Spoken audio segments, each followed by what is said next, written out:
요한복음 12장 1절부터 11절 말씀 봉독합니다.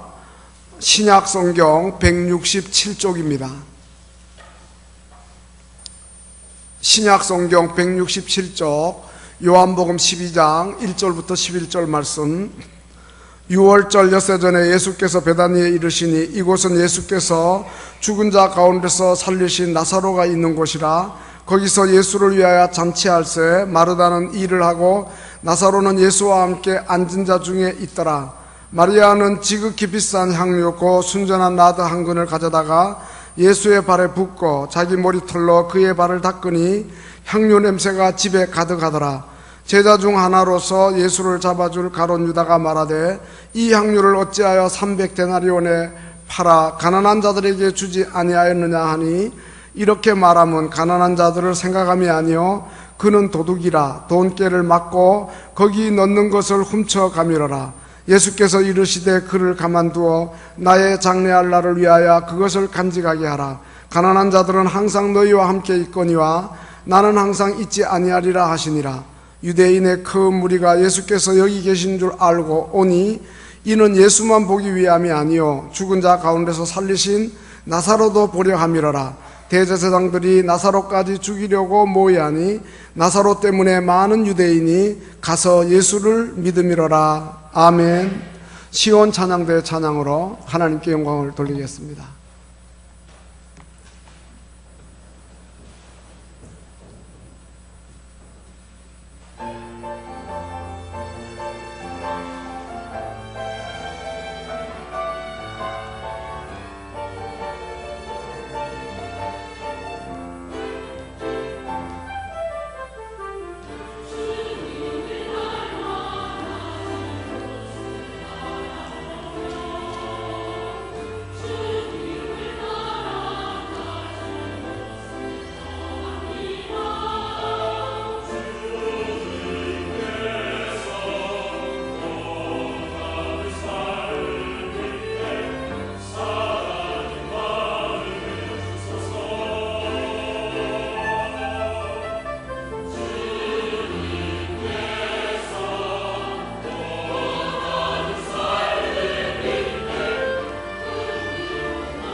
아멘.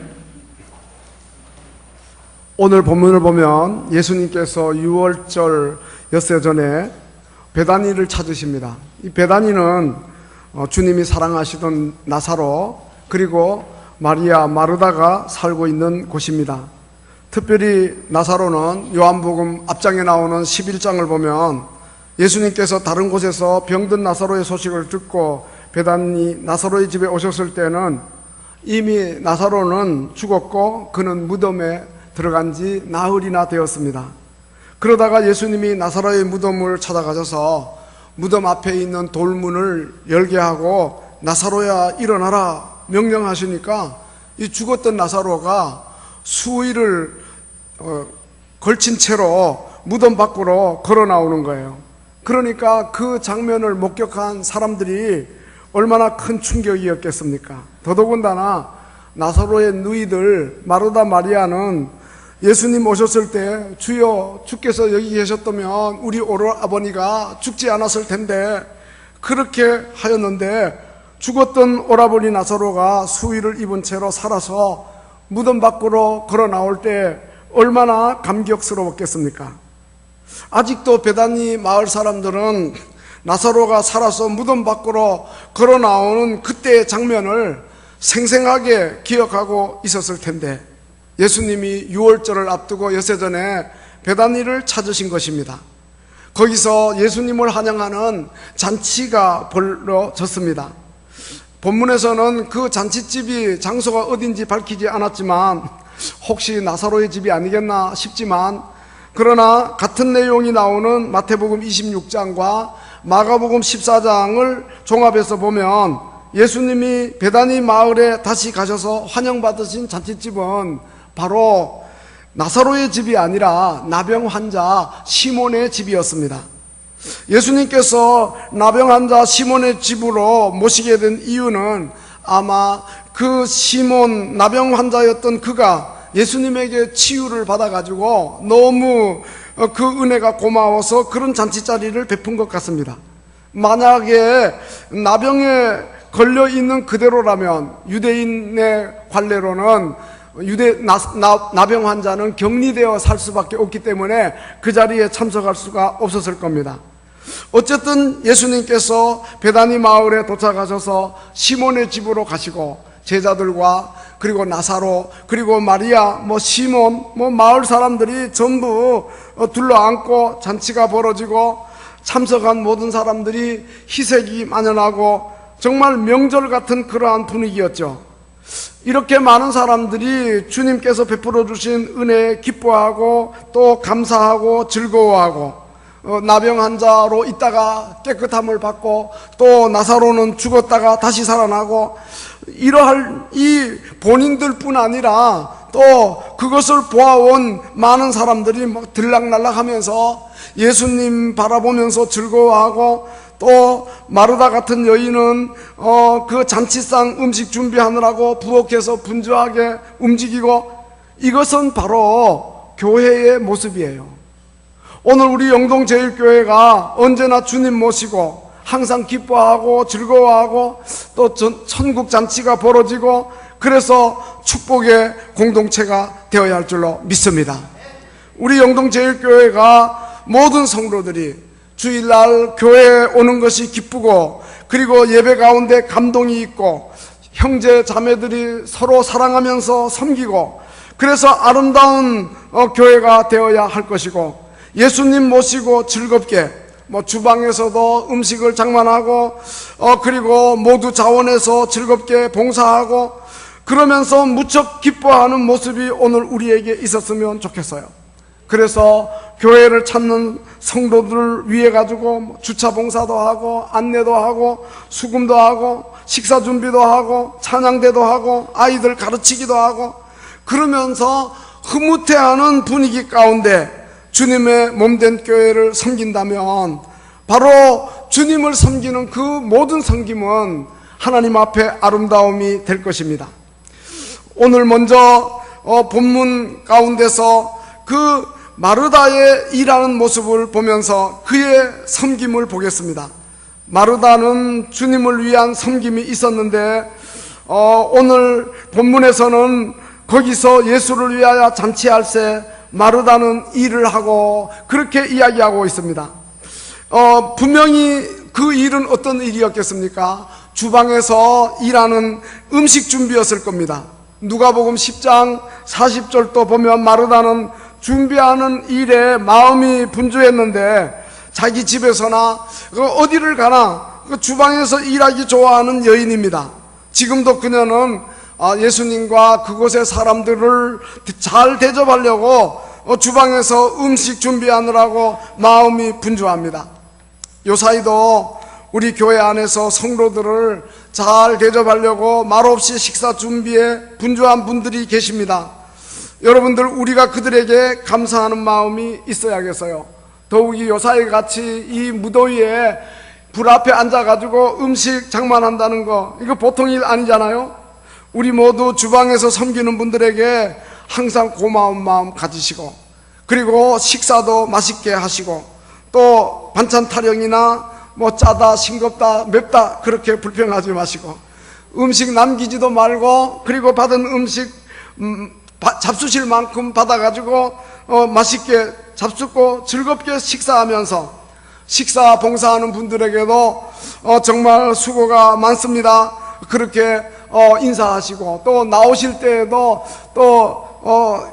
오이 그 냉채국이 너무 시원합니다 하고 그렇게 인사도 하시면서 이렇게 나오시는 이러한 즐거운 잔치 분위기 같은 우리 교회를 이루어야 할 줄로 믿습니다. 그리고 주방에서 봉사하는 분들도 유의할 것은 절대로 섬기시면서 기쁘게 하시고, 힘이 들더라도 조금도 불평하지 마시고, 누가복음 10장에 보면 마르다가 열심히 일하다가 예수님 찾아가죠. 왜 그럽니까? 은근히 동생 마리아에 대한 불만 때문이죠. 주여, 내 동생이 나 혼자 일하는 거 이거 생각지 아니하십니까? 그를 명하사 나를 도와주라 하소서. 그러면서 이제 이야기합니다. 그때 주님 뭐라고 말씀하시죠? 마르다야, 마르다야, 그녀의 수고를 다 하시고, 그리고 그녀의 이름을 계속 부르면서 다독거리는 거죠.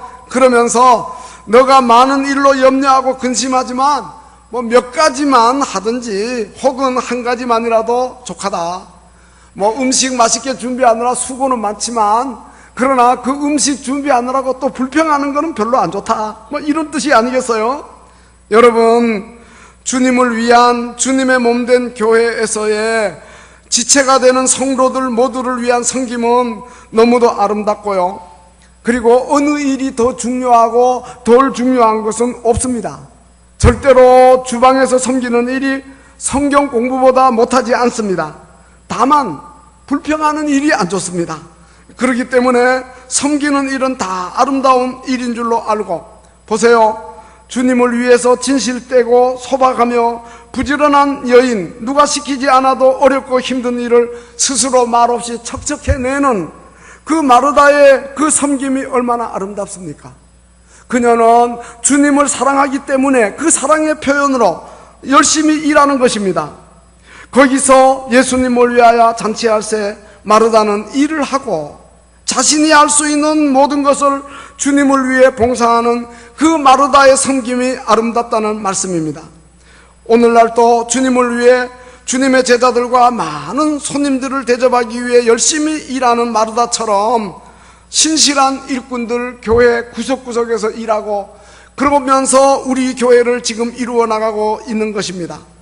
그런데 중요한 것은 섬기는 봉사자의 신앙 고백입니다. 바른 신앙 고백이 위해서 모든 일을 해야 되는 겁니다. 여러분, 마르다가 그저 주방 일만 열심히 하는 것 같지만 그렇지 않아요. 마르다에게 깊은 신앙 고백이 있습니다. 바로 앞에 나오는 요한복음 11장 25절 26절에 보면, 나는 부활이요 생명이니 나를 믿는 자는 죽어도 살겠고 무릇 살아서 나를 믿는 자는 영원히 죽지 아니하리니 이것을 내가 믿느냐? 마르다에게 질문했을 때 마르다가 뭐라고 대답합니까? 주여 그러하외다. 주는 그리스도시요 살아계신 하나님의 아들이심을 내가 믿나이다. 그렇게 신앙 고백을 하는 거예요. 이 신앙 고백은 누구의 신앙 고백입니까? 베드로의 신앙 고백 아닙니까? 인자를 사람들이 누구라 하더냐, 그리고 너희들은 나를 누구라 하느냐, 마태복음 16장에서 그렇게 물으셨을 때 주는 그리스도시요 살아계신 하나님의 아들이십니다, 그렇게 고백하니까 예수님이 베드로를 얼마나 극찬하십니까? 그 신앙 고백 위에 교회를 세우겠다 말씀하시지 않습니까? 바로 그 베드로의 신앙 고백이 마르다에게 있었다는 말씀이죠. 그러므로 이러한 신앙 고백 위에서 교회 안에서의 모든 사람들의 섬김은 하나님 앞에 다 아름답다는 사실입니다. 하나님이 우리들의 그 모든 섬김을 통해서 영광을 받으시는 줄로 믿습니다. 두 번째로, 오늘 본문 3절부터는 마르다의 동생 마리아의 섬김이 나옵니다. 이 마리아는 지극히 비싼 향유, 순전한 나드 한 근을 가져다가 예수님의 발에 붓고 자기 머리털로 예수님의 발을 닦았다고 이렇게 말씀하고 있습니다. 여기 그 순전한 나드 한 근, 지극히 값비싼 향유는 학자들은 인도산으로 수입품이라고 이렇게 해석을 합니다. 그 값이 얼마나 비싼지 300데나리온이라 계산에 밝은 가룟 유다가 이렇게 계산을 했습니다. 당시에 노동자 하루의 품값이 한 데나리온이에요. 그러면 300데나리온이면 거의 1년치 연봉이에요. 노동자 하루에 10만 원 받는다 그러면 3천만 원이에요. 그러니까 서민으로서 이 마리아 개인적으로 소장한 이 향유는 그녀에게 있어서 최대의 보물이라고 할 수 있는 겁니다. 그런데 마리아가 이제 그것을 갖다가 주님에게 쏟아 부었어요. 이러니까 이거 보통 일 아니거든요. 그러니까 사람들의 의견이 분분하죠. 제자 중에 하나인 가룟 유다가 뭐라 그럽니까? 아니 어째서 300데나리온이나 되는 그 향유를 쏟아 붓느냐, 그걸 팔아가지고 가난한 자들에게 구제를 했으면 좋겠다, 이렇게 이야기합니다. 오늘 본문은 좀 점잖하게 이야기하고 본문과 같이 나오는 마태복음 26장 8절을 보면은요, 제자들이 보고 분개했다 그랬고 무슨 의도로 이것을 낭비하느냐, 허비하느냐, 그렇게 이야기합니다. 다시 말하면 쓸데없이 왜 그런 일을 하느냐, 이런 의미죠. 가룟 유다는 마리아의 주님을 위한 그러한 특별한 섬김을 보고 매우 비판적으로 말을 했습니다. 그 값비싼 향유를 예수님 발에 쏟아붓는 걸 낭비라고 생각했습니다. 이제 그것은 겉으로 볼 때에는 왜 가난한 자들에게 구제하지 않느냐, 이렇게 이야기하는 것이 아주 그럴듯하게 들릴지 모르지만, 그러나 그의 속셈은 매우 음흉했다고 6절은 말씀하고 있습니다. 그가 이렇게 말하는 것은 가난한 자들 생각함이 아니고 저는 도적이라, 그 돈깨를 맡아가지고 거기 넣는 것을 훔쳐가려고 하는 거다. 이 사람이 회개의 일을 보면서 돈가방을 들고 있단 말이에요. 그러면 300데나리온 팔아가지고 주면은 그걸 가방에 넣어놓고 자기도 또 슬쩍슬쩍 좀 챙기는 이러한 나쁜 버릇이 있어가지고 그러할 의도로 그렇게 했다는 거죠. 값비싼 향유를 팔아가지고 그 돈으로 가난한 사람을 구제하다는 말은 사람들에게 굉장히 설득력 있게 들릴는지 몰라도, 그러나 이제 예수님의 생각은 가룟 유다의 생각과 달랐던 것입니다. 예수님이 마리아의 행위를 보고 어떻게 말씀하십니까? 그를 가만두어라. 그가 나의 장래할 날을 위하여 그것을 간직하게 하라, 그렇게 이야기합니다. 마가복음 14장 8절에서는 저가 힘을 다해 내 몸에 향유를 부어 내 장사를 미리 준비하였다, 이렇게 말씀하시면서 그 예수님께서는 마리아의 마음을 아시고 그녀의 행위를 갖다가 극찬하시는 것을 보게 되는 것입니다. 그런데 가룟 유다는 달랐죠. 이 가룟 유다는 예수님의 12제자 중에 한 사람이에요. 3년 동안이나 예수님을 따라다녔어요. 그의 이름은 얼마나 좋습니까? 여호와를 찬양한다는 뜻이에요, 유다라는 이름은. 그리고 이제 12제자 가운데 회개의 일을 보고 있어요. 신임을 받았다는 뜻이죠. 회개의 일은 사실 마태가 봐야 돼요. 왜냐하면 마태는 세리거든요. 그래서 세무서 직원이 아무래도 계산이 밝잖아요. 그런데 가룟 유다에게 맡긴 거는 가룟 유다 나름대로 또 경제적인 이 재정에 대한 전문 지식이 있었다는 뜻이죠. 또 계산도 얼마나 밝습니까? 300데나리온 그 향유값을 얼른 계산해내는 이러한 자였지만 놀라운 것은 이 가룟 유다는 예수님을 사랑하는 마음이 없었다는 거예요. 구원에 대한 감격이 없었다는 거예요. 이 가룟 유다는 예수님을 끝까지 랍비라고 그럽니다. 6월절 만찬에서도 예수님께서 너희 중에 한 사람이 나를 팔리라 그러니까 제자들이 다 근심하면서 뭐라고 그럽니까? 주여 나는 아니죠 그럽니다. 근데 가룟 유다도 사실은 예수를 팔 계획을 다 꾸미고 있으면서도 나는 아니죠 하고 묻는데 뭐라고 그럽니까? 주여 그러지 않고 랍비여 그럽니다. 랍비여 나는 아니죠 그럽니다. 또 예수님 피땀 흘려 기도하시는 겟세마네 동산에 이 유다가 대제사장 백성의 장로들 파송한 그 칼과 몽치를 든 무리들과 함께 와가지고 예수가 누군지를 그들에게 가르쳐주는 사인으로 키스를 하는데 와가지고 뭐라 그럽니까? 인사할 때 랍비여 안녕하십니까? 그럽니다. 주여 안녕하십니까? 그러지 않습니다. 예수님이 그에게는 랍비였지 주님은 아니었다. 이러한 뜻이 되는 겁니다. 그에게는 주님 사랑하는 마음도 없고 그리고 주님을 구주로 고백하는 마음도 없었어요. 여러분 우리가 교회를 위해서 일은 할 수 있습니다. 그러나 예수님 사랑하지 않을 수도 있다는 사실이에요. 교회 나오고 봉사하고 직분도 맡고 그럴 수 있습니다.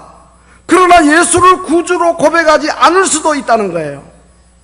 예수님을 사랑하는 마음 없이 얼마든지 자신을 위해서 이런저런 일을 할 수 있다는 거예요. 사람들에게 자기 드러내기 위해서, 사람들의 칭찬을 받기 위해서, 그리고 자기 마음대로 이것저것 다 주장해가지고 하는 그런 재미와 욕심 때문에 나서기 좋아하는 그런 사람도 있을 수 있다는 거예요. 가룟 유다가 바로 그러한 사람이었어요. 예수님 따라다니면서도 그 자신의 유익만 추구하고 예수님이 나라 세우면 왕이 될 텐데 그러면 자기도 그럴듯한 자리 하나 차지하겠지 기대를 가졌는데 자기 뜻대로 되지 않으니까 예수님을 은삼십에 팔아 넘긴 거죠.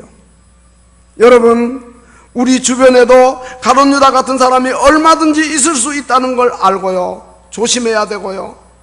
모든 일은 함께하지만 그 마음은 언제나 딴 곳에 있고 가룟 유다는 다른 제자들과 함께 지나기는 했지만 예수님 사랑하는 마음도 없고 예수님 사역에 대한 관심도 없고 그저 돈만 좋아해서 돈깨만 들고 다녔던 것뿐이에요.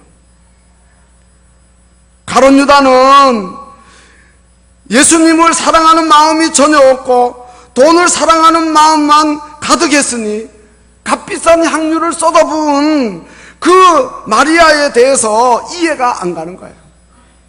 더더군다나 여자들이 이 머리카락을 얼마나 소중히 여깁니까? 근데 그걸 풀어헤쳐서 예수님의 발을 닦아드리니까 이해가 안 되는 거예요. 가룟 유다는 마리아의 섬김을 낭비라 허비라 그렇게 생각하고 못마땅하게 여겼던 거예요.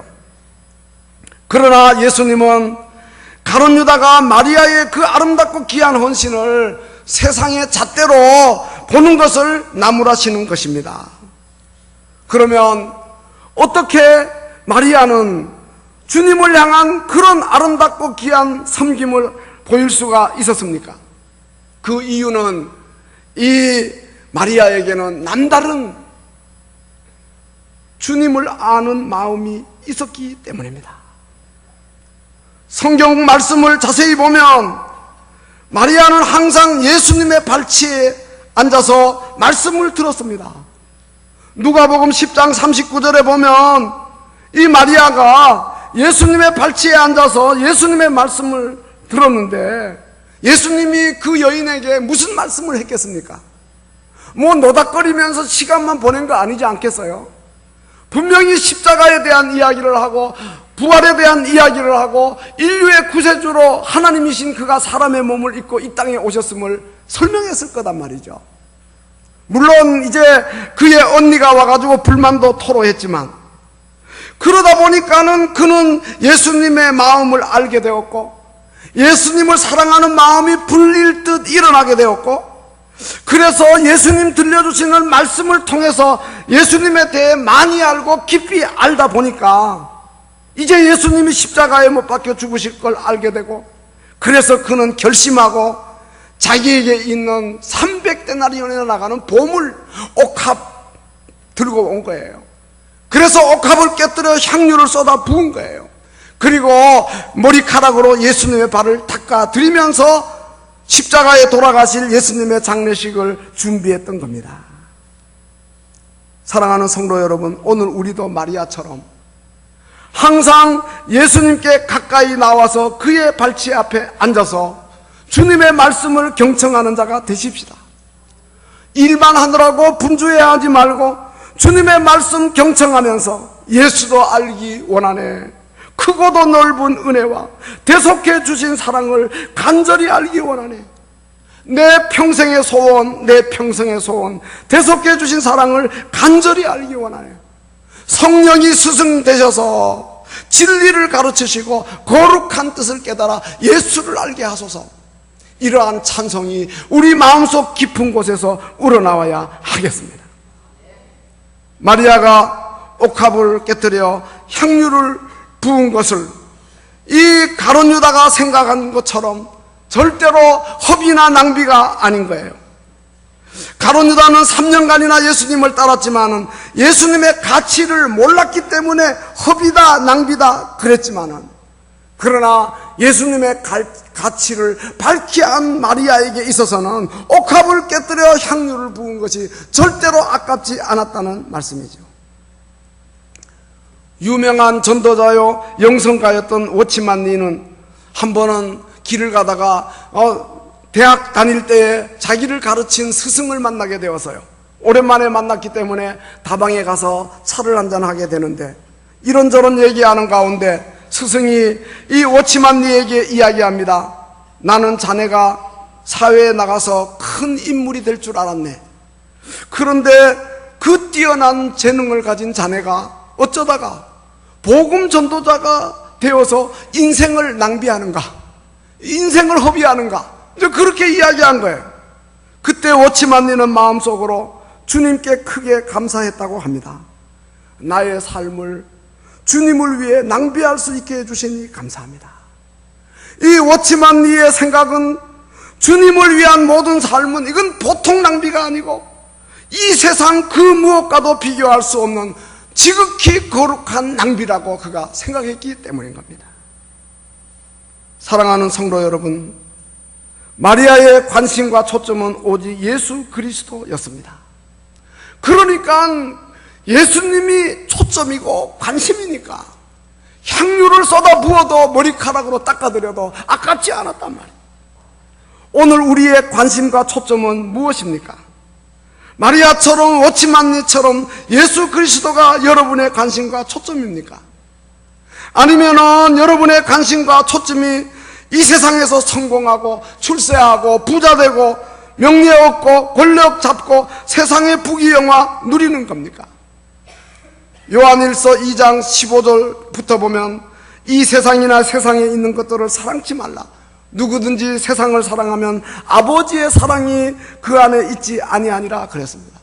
그러면서 이 세상도 그 정욕도 지나가되 오직 하나님의 뜻을 행하는 자가 영원히 거한다고 하였습니다. 사랑하는 성도 여러분, 우리의 관심과 초점이 오직 예수 그리스도가 되시기를 주님의 이름으로 축원합니다.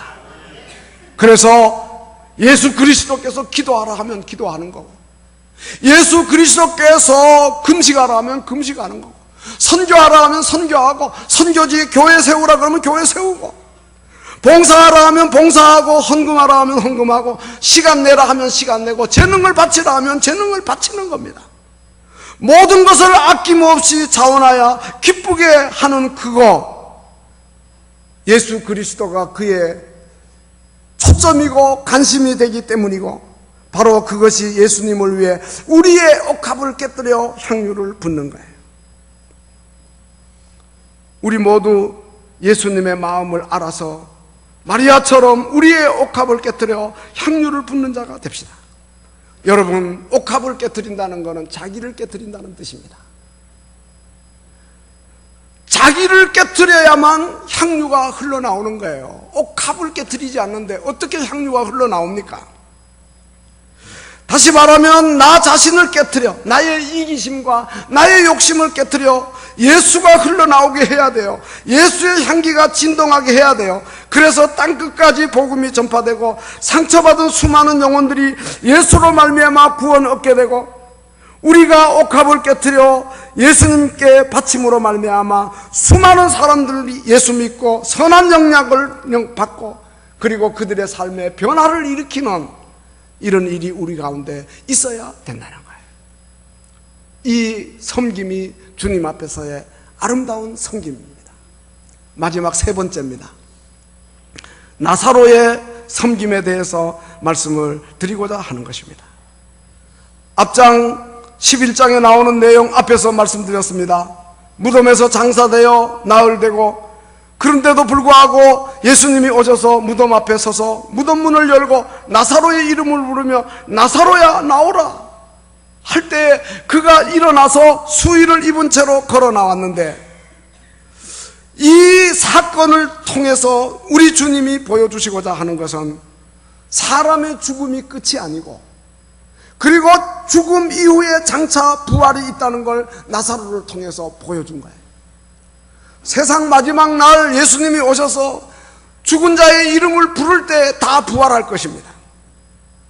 요한복음 저자는 그렇기 때문에 요한복음 11장에서 나사로의 부활 사건만 다루고 끝나는 게 아니고, 나는 부활이요 생명이니 나를 믿는 자는 죽어도 살겠고 무릇 살아서 나를 믿는 자는 영원히 죽지 아니하리니 이것을 내가 믿느냐라고 하는 예수님의 질문을 기록하고 있는 겁니다. 그런데 오늘 본문 2절에 보니까 마르다는 일을 하고 나사로는 예수와 함께 앉은 자 중에 있더라 그랬습니다. 마르다는 분주하게 막 부엌에 나가서 막 일하는데, 그리고 또 마리아는 뭐 향유를 갖다가 예수님의 발에다 붓는데, 근데 나사로는 어떤 말을 했거나 어떤 행동을 했다는 기록이 없어요. 그냥 예수님과 함께 앉아있는 사람들 중에 같이 있은 것밖에 없어요. 그런데 본문 9절에서 이렇게 이야기합니다. 유대인의 큰 무리가 예수께서 여기 계신 줄 알고 오는데 예수만 보려 오는 게 아니고 나사로를 또 보기 위해서 왔다. 죽은 자 가운데서 살림받은 나사로를 보기 위해서도 왔다 그랬고, 그 다음에 10절부터 보면은 대제사장들이 나사로를 죽이려고 모의했는데, 왜냐하면 나사로 때문에 많은 유대인이 가서 예수를 믿었기 때문이라고 하였습니다. 여러분, 나사로는 어떤 특별한 일 한 거 아닙니다. 마르다처럼 주방에서 일한 것도 아니고 마리아처럼 옥합을 깨뜨려 향유를 부은 것도 아니지만, 그가 그 자리에 있으면서 그 자리를 지키고 있는 그 자체로 전도가 된 거예요. 하나님께 영광이 된 거예요. 그것도 주님을 위한 아름다운 섬김인 줄로 믿습니다. 나사로 때문에 많은 유대인들이 예수를 믿게 되었다. 그 존재 자체가 하나님께 영광이 되었다.